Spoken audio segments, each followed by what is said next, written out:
30 dias para a prova, 30 dicas para você. Não saia daí que eu volto logo depois da vinheta.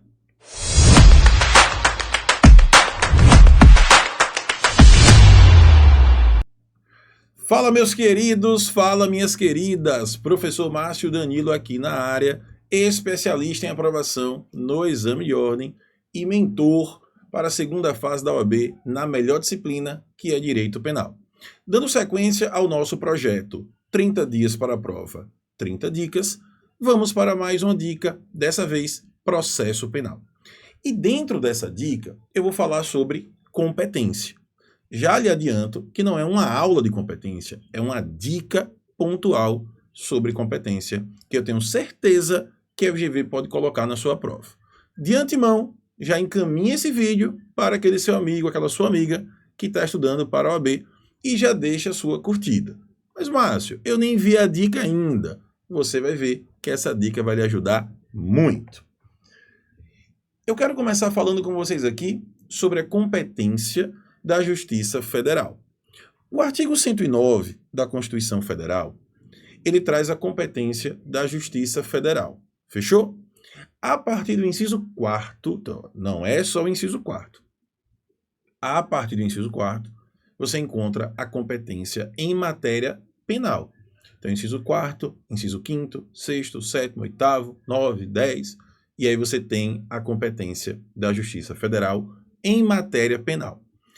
Essa dica, ela vai se limitar aqui inicialmente ao inciso 4º, porque ele traz muitas informações que a gente às vezes deixa passar. O inciso 4º, ele vai dizer para a gente aqui, ó, aos juízes federais compete processar e julgar. Então, Justiça Federal. Os crimes políticos e as infrações penais praticadas em detrimento de bens, serviços ou interesse de quem?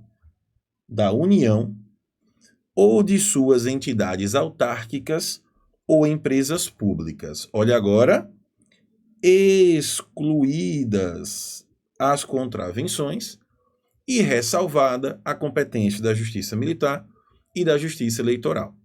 Então, Justiça Militar e Justiça Eleitoral faz parte do que a gente chama de justiça especializada. Fechou? Então vamos lá para a nossa dica. Observe, pela leitura do inciso 4º, que o nosso constituinte, ele deixou de fora alguém. Existe aqui um ente que está fora dessa história. Quem é que está fora? É a Sociedade de Economia Mista. Então, quando o nosso constituinte coloca União, entidades autárquicas ou empresas públicas, ele está falando que vai para a Justiça Federal os crimes praticados contra bens, serviços ou interesse dessas pessoas. União, entidades autárquicas, obviamente federais, e empresas públicas federais. Então, por exemplo, Caixa Econômica Federal, Correios, são exemplos de empresas públicas federais.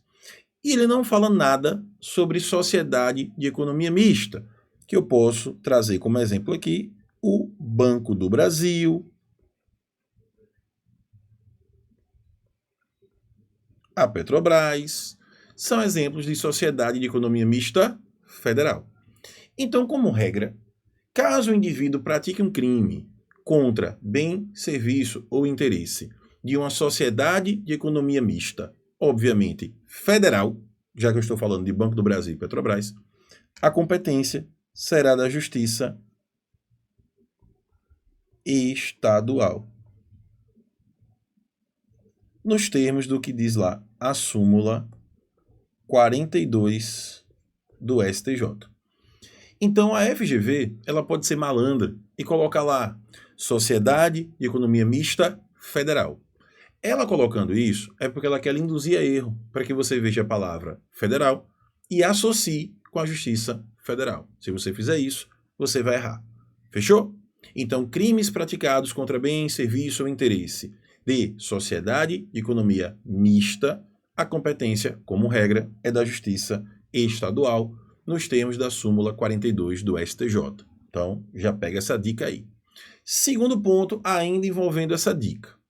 O próprio inciso 4º, ele fala excluídas as contravenções. Então, ele está dizendo para a gente que as contravenções, elas estão excluídas do âmbito da Justiça Federal. Então, o que é que você vai interpretar para a sua prova? Que o indivíduo que venha praticar uma contravenção penal, ele vai ser processado e julgado, como regra, pela Justiça Estadual. Inclusive, se ele vier a praticar uma contravenção em desfavor de bens, serviço ou interesse da União, de suas entidades autárquicas ou empresas públicas, mesmo sendo contra a União, autarquia federal ou empresa pública federal, a competência será da Justiça Estadual, nos termos da súmula 38 do STJ. Então, como regra, eu não posso ter uma contravenção sendo processada e julgada na Justiça Federal. Essa é a regra que eu quero que você leve para a sua prova. Excepcionalmente, eu até posso ter uma contravenção sendo processada e julgada na Justiça Federal, desde que o autor dessa contravenção ele seja possuidor de foro por prerrogativa de função federal. Então, eu posso imaginar um juiz federal que venha praticar uma contravenção penal. Nesse caso, esse juiz federal ele será processado e julgado na Justiça Federal, mais especificamente no TRF. Mas por quê? Em virtude dele ser possuidor de foro por prerrogativa de função federal. Eu disse a você que essa dica ia ser matando. Então já deixa o seu comentário aí, tá? Já me coloca também qual é o dia que você está assistindo essa dica. Me fala se você gostou, se essa dica agregou para você. Isso é muito importante, gente, para que o YouTube ele entenda que o nosso conteúdo é relevante e entregue esse conteúdo para mais pessoas que, assim como você, está querendo ser aprovado no exame de ordem. Então, segunda dica aqui, finalizada com sucesso, e até a nossa próxima dica. Bons estudos, meu povo! Tchau, tchau!